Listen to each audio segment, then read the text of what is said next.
샬롬. 놀라우신 하나님의 사랑과 성령님의 은혜 가운데 이 고난주간에 예수님의 고난을 더 깊이 묵상할 수 있기를 기도하고 축복합니다. 함께 읽고 묵상할 말씀은 누가복음 23장 8절로부터 12절 말씀입니다. 제가 읽어봅니다.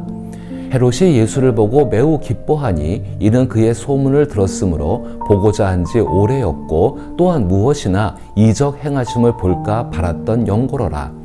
여러 말로 물으나 아무 말도 대답하지 아니하시니 대제사장들과 서기관들이 서서 힘써 고발하더라.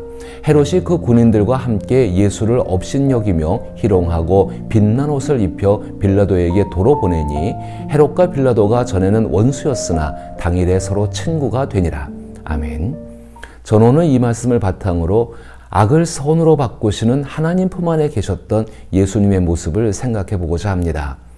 고난주간의 수요일입니다. 오늘은 누가복음 23장 1절부터 12절까지의 말씀을 꼭 읽어보시길 바랍니다. 묵상에 조금 도움되기를 바라는 마음으로 누가복음 23장 1절부터 12절까지의 내용을 말해보겠습니다. 유대 지도자들은 예수님을 고발하기 위해 한마음으로 나서서 예수님을 로마 총독 빌라도에게 데려갔습니다. 그들은 예수님이 백성을 선동하고 세금 납부를 방해하며 자신을 왕이라고 주장한다고 고소했습니다. 빌라도는 예수님께 당신이 유대의 왕이십니까? 라고 물었고 예수님은 그 질문에 대해 긍정하시는 듯한 답변을 하셨습니다. 하지만 빌라도는 예수님에게 사형에 해당할 만한 죄가 없다고 판단했습니다. 그때 유대의 지도자들은 예수님이 갈릴리 지역에서도 사람들을 가르쳤다고 추가로 고발했습니다. 빌라도는 예수님이 갈릴리 출신이라는 말을 듣고 그 지역을 관할하던 헤롯 안티파스에게 예수님을 보내기로 결정했습니다. 마침 헤롯도 예루살렘에 와 있었기 때문입니다.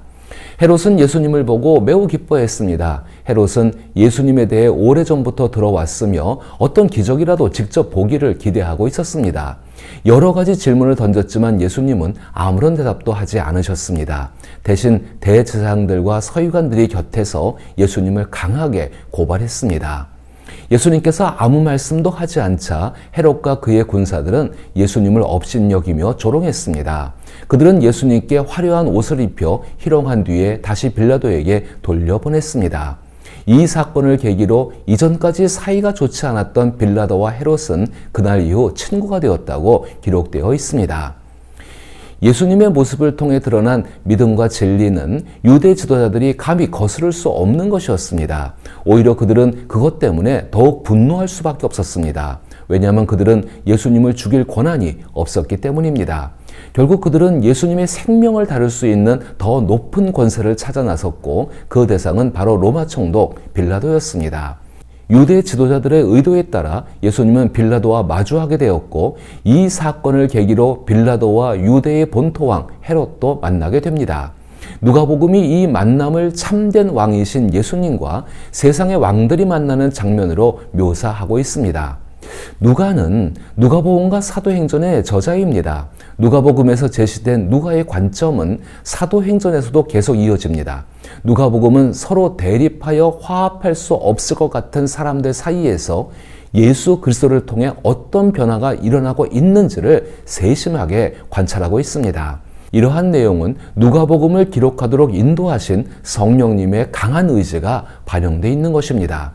성령님에 의해 이루어지는 만남의 관점을 이해하지 못하면 예수님과 헤롯이 만나는 누가복음의 장면을 온전히 이해하기 어렵습니다.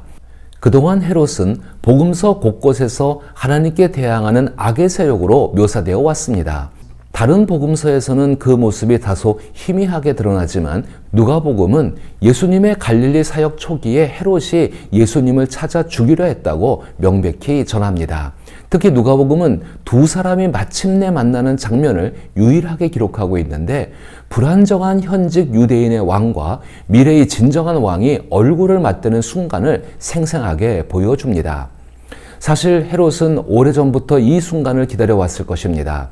그는 예수님을 세례 요한과 쇼맨십이 가득한 인물을 합쳐놓은 정도로 생각해왔습니다. 세례 요한은 말로 헤롯을 경고했지만 헤롯은 예수님이 세례 요한처럼 말로 두려움을 주고 자신 앞에서 기적을 행할 것이라 기대했습니다. 어찌되었든 예수님은 헤롯에게 무료한 일상 속에서 신선한 충격을 주는 인물이 될 수 있었던 것입니다. 하지만 헤롯은 예수님을 만나고 실망합니다. 예수님은 아무 말도 없고 아무 기적도 행하지 않으십니다. 저는 이 부분에서 새로운 출애굽의 지도자인 예수님께서 애굽에서 모세처럼 재앙과 같은 하나님의 심판으로 헤롯을 겁주거나 획기적인 기적을 보여줌으로 예수님 자신의 주장을 입증할 수도 있었을 것이라고 생각해 봅니다. 하지만 예수님은 어느 것도 하지 않으십니다.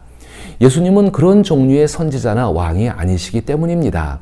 누가에게 예수님은 분명히 참 선지자이고 참 유대인의 왕이셨습니다. 그래서 누가복음은 진짜 왕과 나머지 온갖 거짓 왕들을 보여주는 일련의 장면들 속에 이 만남을 두고 있는 것입니다. 이 장면에서는 오히려 예수님의 침묵이 진리를 한층 더 설득력 있게 전달합니다. 그렇다면 왜 빌라도는 예수님에 대한 혐의가 없다고 말했을까요? 왜 헤롯은 대제사장의 고발에 쉽게 동의하지 않았을까요? 아마도 예수님이 스스로 유대인의 왕이라 주장하며 혁명을 주도하지 않았기 때문일 것입니다. 가까운 몇몇 제자들조차 가벼운 무장만 했을 뿐 결국 도망치고 말았습니다. 예수님은 어떠한 위협도 가하지 않았고 저항도 하지 않으셨으며 거의 말씀도 하지 않으셨습니다. 그들은 예수님이 자기들 앞에 끌려온 주된 이유가 대제사장들과 그 동료들이 예수님을 제거하려 했기 때문임을 분명히 알 수 있었습니다. 더욱이 헤롯과 빌라도는 모두 대제사장 무리를 싫어했으며 당시 계속되던 권력 투쟁 속에서 그들을 무너뜨리려 했습니다. 이처럼 예수님은 여러 이해의 관계와 명분이 충돌하는 한가운데 붙잡혀 계신 것입니다. 세상의 온갖 죄악과 천박한 욕망이 결탁하여 예수님을 십자가에 못 박는 과정이 진행되고 있었던 것입니다. 물론 예수님이 빌라도와 헤롯을 만난다는 사실도 중요하지만 그보다 훨씬 더 중요한 점은 참된 주님이 세상의 군주를 대표하는 자와 만난다는 사실입니다. 누가복음에서는 예수님께서 황제에게 바치는 세금을 거부하지 않으셨다는 점을 이미 언급하고 있습니다. 그러나 예수님은 스스로 하나님 우편에 앉은 인자로 높임을 받을 것이라고 말씀하셨습니다. 이 말씀은 예수님이 자신을 이스라엘의 합법적인 왕임을 주장하고 있음을 의미하기도 합니다. 그러나 예수님의 이러한 선언은 유대를 다스리는 정치적, 종교적 지도자들에게 명백한 죄목이 되었습니다. 더 나아가 예수님께서 유대인의 왕이자 모든 지상 권력을 다스리는 왕으로 높임을 받으신다면 로마 황제를 대변하는 빌라도 총독의 입장에서는 황제의 권위가 위협받을 수밖에 없습니다. 이것이 바로 누가복음이 강조하는 하나님 나라의 의미입니다. 이처럼 예수님이 헤롯과 로마 황제의 대변인과 만나는 사건은 사도행전에 나타나는 만남을 예고합니다.